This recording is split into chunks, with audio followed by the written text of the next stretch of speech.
ሰላም ሰላም ውድ የዩኒት ስኩል ቤተሰቦች በዚህ ቻናል ትምህርቶችን በኦንላይን እያስተማርን እንገኛለን። የምናስተምራቸው ትምህርቶችም አማርኛ፣ እንግሊዘኛ፣ ሂሳብና ሌሎችንም ትምህርቶች በማስተማር ላይ እንገኛለን። ለመማር የምትፈልጉ ቤተሰቦቻችን ቪዲዮ ላይ ባስቀመጥነው ስልክ ወይም በኢሞ፣ በቴሌግራም፣ በዋትሳፕ በሌሎችም የሚዲያ አማራጮች ሃሎ ይበሉን፣ ይደውሉልን፣ ይማሩ። በዛሬ ትምህርታችን የቪዲዮአችን ደግሞ ይጀላችሁ የመጣው ኮመን የሆኑ የተለመዱ አጫጭር የእንግሊዘኛ ንግግሮችን እንዴት በቀላል መንገድ እንደምናነብና ትርጉማቸውን መተርጎም እንደምንችል እንማማራለን። ትምህርቱን ወይም ቪዲዮውን እስከ መጨረሻው ለማየት ሞክሩ፣ ጀምራችሁ አታቋርጡት። ወደ ትምህርቱ እንሂድ። ኦኬ፣ ወደ ትምህርቱ ስንሄድ እንግዲህ ከዚህ ጋር የምናየውን የእንግሊዘኛ ኮሚኒኬሽን ወይም ደግሞ ንግግር እንዴት በቀላል መንገድ እናነባለን ወደሚለው ስንሄድ ከኛ የሚጠበቀው እያንዳንዱን የእንግሊዘኛ ሌተሮች ወይም ደግሞ አልፋቤቶች ድምጽ ማወቅ ነው። ምን ማለት ነው? የአናባቢና የተነባቢ ወይም ደግሞ የኮንሶናንትና የቫውል ድምጾችን አገባብ ካወቅነን በቀላሉ ማንበብ እንችላለን ማለት ነው። ኦኬ፣ አሁን ከዚህ ከመጀመሪያው ስንጀምር ከምታዩት ወርድ ላይ ስንት ቫውል ወይም ደግሞ አናባቢ አለ? አንድ ቫውል ወይም ደግሞ አናባቢ ነው የሚታየን። እሷም ማነች? ኢ ነች። ኢ። ስለዚህ የመጀመሪያው ተነባቢ ሲሆን ሁለተኛዋ ደግሞ አናባቢ ኢ እንላታለን። ስለዚህ አናባቢና ተነባቢ ድምፅ ደግሞ በአንድ ላይ ሲመጣ በአንድ ነው የምናነበው ወይም ደግሞ አንድ ድምፅ ነው ያለው። ስለዚህ ኤች ኢ ምን ተብሎ ይነበባል? ኤች ኢን ኸ ብለን እናነበዋለን ወይም ደግሞ ኸ የሚል ድምፅ አለው። ኦኬ፣ ወደዚህኛው ስንሄድ ኤል ነች። ኤልን ለብቻዋ እንደ ል ነው የምናነባት ወይም ደግሞ ል የሚል ድምፅ ነው ያለው። ፒን እንደ ፕ እናነባለን። ሶ በአንድ ላይ ምን ብለን እናነባዋለን? ኸ ል ፕ ኸልፕ ኸልፕ። ኦኬ፣ መልካም። ወደዚህኛው ስንሄድ ኤምኢ ይላል። አሁንም አናባቢ ከተነባቢ ጋር ነው የመጣ አይደለ? ስለዚህ በዚህን ጊዜ ምን ብለን እናነባዋለን? ሚ ሚ። ኦኬ፣ እስኪ አሁን ሙሉ እናነበው። ኸልፕ ሚ ኸልፕ ሚ። ኦኬ፣ ምን ማለት ነው? ኸልፕ ማለት ማገዝ ማለት ነው። ሚ ማለት ደግሞ እኔን እንደማለት ነው፣ ወይም ደግሞ ራሳቸውን ነው ሚ ስንል የሚገልጸው። ሶ ኸልፕ ሚ ስንል በአንድ ላይ አግዘኝ ወይም ደግሞ አግዥኝ እንደማለት ይሆናል። ኦኬ፣ ወደ ሁለተኛው ስንሄድ ሁለተኛውስ ምን ይላል? ኦኬ፣ ወደዚህኛው ስንሄድ ደግሞ ሁለት ቫውል ወይም ደግሞ አናባቢ ይታየናል፣ ኤና ኢ ማለት ነው። ስለዚህ በዚህን ጊዜ እንዴት እናነባዋለን ወደሚለው ስንሄድ በዚህን ጊዜ እንደ ሎንግ ሳውንድ ወይም ደግሞ ረጅም ድምፅ ብለን በምንጠራው ነው የምናነባው። ስለዚህ ኤልኢን እንደምናነባለን እንደ ሊ እናነባለን። ሊ የሚል ድምፅ አለው። ወይም ደግሞ አናባቢውን ራሱን ነው የምንጠራው ማለት ነው። በምን ጊዜ? በሎንግ ጊዜ። ስለዚህ ኤልኢን እንደ ሊ እናነባለን። ከዛ ሁለተኛዋን አናባቢ ወይም ደግሞ ኤን እናልፋታለን ወይም ደግሞ ሳይለንት ነች። ሶ ቪን እንደ ቭ እናነባለን። እንዲሁም ኢን በድጋሜ ሳይለንት ነች ወይም ደግሞ አትነበብም። ሶ በአንድ ላይ ስናነበው ምን ይሆናል? ሊ ቭ ሊቭ ሊቭ። አሁን ከዚህ ጋር ያነበብንን ኤል ኢን እና ቪን ብቻ ነው ማለት ነው። ኦኬ፣ ይህንን ሊቭ ብለን እናነባለን። ወደዚህኛው ስንሄድ ከመጀመሪያው ላይም አይተነዋል። ምንድን ብለን ያነበብነው? ይህንን ሚ ሚ ብለን እናነባዋለን። ሶ በአንድ ላይ ሊቭ ሚ ሊቭ ሚ ብለን እናነባለን። ምን ማለት ነው? ሊቭ ሚ ማለት ተወኝ እንደማለት ነው። ኦኬ፣ ተወኝ ወይም ደግሞ ለብቻዬን መሆን እፈልጋለሁ ለማለት ስንፈልግ ሊቭ ሚ እንላለን። ኦኬ፣ ወደ ሶስተኛው ስንሄድ የሶስተኛውስ ምን ይላል? እሺ፣ አሁን ከዚህ ጋር የመጀመሪያዋ ተነባቢ ነች፣ ሁለተኛዋ አናባቢ ነች። ስለዚህ የግድ ሲኢን እንደ አንድ ድምፅ ነው ማነበው ማለት ነው። ስለዚህ ሲኢ እንደምን ይነበባል? ሲኢ እንደ ሴ ይነበባል። ሴ የሚል ድምፅ አለው። ኤን ለብቻው እንደ ን ይነበባል። ዲም ለብቻው እንደ ድ ይነበባል። ስለዚህ በአንድ ላይ ሳነበው በአንድ ላይ ሲ ን ድ ሴንድ ሴንድ። ኦኬ፣ ይሄኛው ቀላል ነው፣ በተደጋጋሚ አይተነዋል። ሚ ብሎ ማንበብ ነው። ስለዚህ በአንድ ላይ ሴንድ ሚ ሲንድ ሚ ይሆናል። ምን ማለት ነው? ሲንድ ማለት መላክ እንደማለት ነው። ሚ ስትሉ ደግሞ እኔን እያላችሁ ነው። ስለዚህ ሲንድ ሚ ስትሉ ላከኝ ወይም ደግሞ ላኪኝ እንደማለት ይሆናል። ኦኬ ወደሚቀጥለው ስንሄድ የሚቀጥለውስ ምን ይላል? በተመሳሳይ የመጀመሪያዋ አናባቢ ነች፣ ሁለተኛዋ የመጀመሪያዋ ተነባቢ ነች፣ ሁለተኛዋ አናባቢ ነች። ስለዚህ ኤልኢን እንደምናነባለን እንደ ሌ እናነባለን። እንደ ሌ ለምን ነው? አሁን ከዚህ ጋር አንድ ቫውል ወይም ደግሞ አናባቢ ነው ያለ። ስለዚህ እንደ ሾርት ሳውንድ ነው የምናነበው ወይም ደግሞ አጭር ድምፅ ብለን በምንጠራው ማለት ነው። ኦኬ ሶ ኤልኢን እንደ ሌ፣ ቲን እንደ ት፣ የመጨረሻዋን ኤስ እንደ ስ።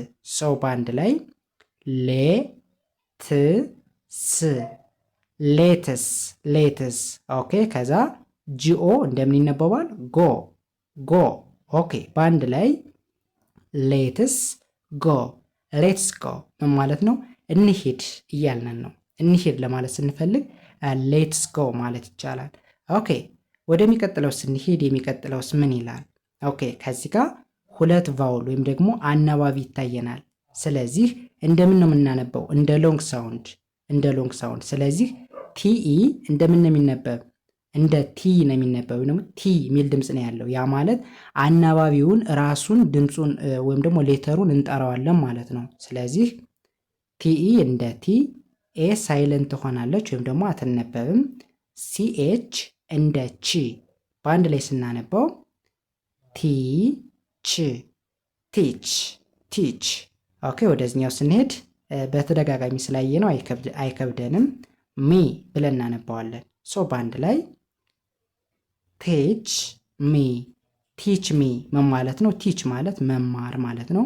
ሚ ማለት ደግሞ እንደነገርኳችሁ እኔን እያልነን ነው። ስለዚህ ቲች ሚ ስትሉ አስተምረኝ እያላችሁ ነው ማለት ነው። ኦኬ ይህም በዚህ ካየን ወደዚኛው እንሂድ። ወደዚኛው ስንሄድ ከዚህ ጋር አሁን አንድ ቫውል ወይም ደግሞ አናባቢ ነው ያለ። ማነች እሷ? ኢ ነች። ስለዚህ እንደ ሾርት ነው የምናነበው። ሶ ኤልኢን እንደ ሌ እናነባለን። ቲን እንደ ት፣ ቲን እንደ ት በአንድ ላይ ሌ ት ሌት ሌት። ኦኬ ወደዚኛው ስንሄድ ኤምኢን ሚ ብለን እናነባለን። ሰው በአንድ ላይ ስናነባው ሌት ሚ ይሆናል። በአማርኛው ማለት ነው።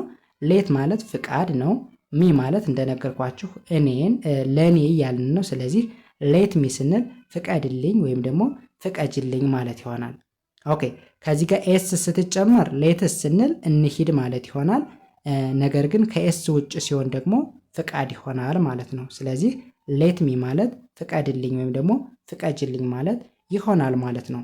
መልካም ይህን በዚህ ካየን ወደሚቀጥለው እንሄድ።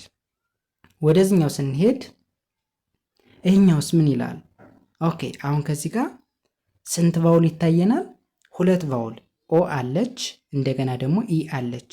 ሶ እንደምን ነው የምናነበው ማለት ነው? እንደ ሎንግ ነው የምናነበው። ስለዚህ ኤፍ ኦን እንደ ፎ እናነባለን። ከዛ ኤል ይላል። ስለዚህ የመጀመሪያዋን ኤል እናልፍና ኤል ኦን እንደ ሎ እናነባዋለን በድጋሚ።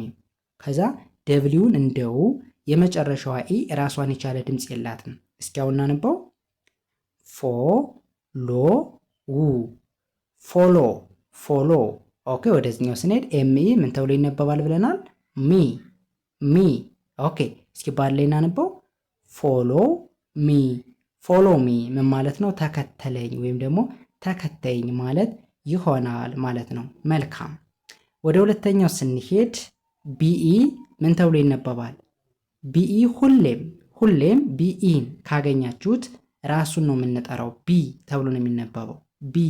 ኦኬ ወደዚህኛው ስንሄድ ደግሞ ጂኦኦዲ ይላል። ኦኬ ከዚህ ጋር የምትይዙት ነገር ኦኦ ሚል በተከታታይ ከመጣ ወይም ደግሞ ሁለት ኦ የሚባል ቫውል ወይም አናባቢ በተከታታይ ከመጣ እንደምን ይነበባል? እንደ ጉ ወይም ደግሞ ጉ የሚል ድምፅ እንዳለው ማስታወስ ይኖርብናል። ምን ማለት ነው?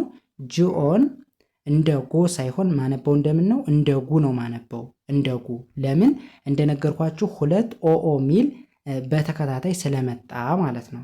ኦኬ ስለዚህ ጂኦን እንደ ጉ፣ ከዛ ኦን ሳይለንት አረግና ዲን እንደ ድ በአንድ ላይ ሳነበው ጉድ ሙሉ ሲነበብ ቢ ጉድ ምን ማለት ነው? ጥሩ ሆን ወይም ደግሞ ጥሩ ሁኚ ማለታችን ነው። ኦኬ ወደሚቀጥለው ስንሄድ በተመሳሳይ ቢ ተብሎ ነው የሚነበብ። ወደዚህኛው ስንሄድ እንደ ሾር ሳውንድ ነው የምናነበው ወይም ደግሞ አንድ አናባቢ ብቻ ነው ያለ። ስለዚህ ኤስን እንደ ስ፣ ቲን እንደ ት፣ አርኦ እንደ ሮ፣ ኤንን እንደ ን፣ ጂን እንደ ግ። እስኪ ባላይን አንባው። ኤስ ት ሮ ን ግ ስትሮንግ ስትሮንግ ብለን እናነባለን። ሙሉ ሲነበብ ቢ ስትሮንግ ቢ ስትሮንግ ምን ማለት ነው? ቢ ማለት አልነገርኳቸውም። ቢ ማለት ትርጉሙ መሆን እንደማለት ነው። ስትሮንግ ማለት ደግሞ ጠንካራ። ስለዚህ ቢ ስትሮንግ ስንል ጠንካራ ሁን ወይም ደግሞ ጠንካራ ሁኚ እንደማለት ነው። ኦኬ ወደዚህኛው ስንሄድኛውስ ምን ይላል? ኦኬ አይን አይ እንላለን። ከዛ ኤኤም ደግሞ አም እንላለን አም።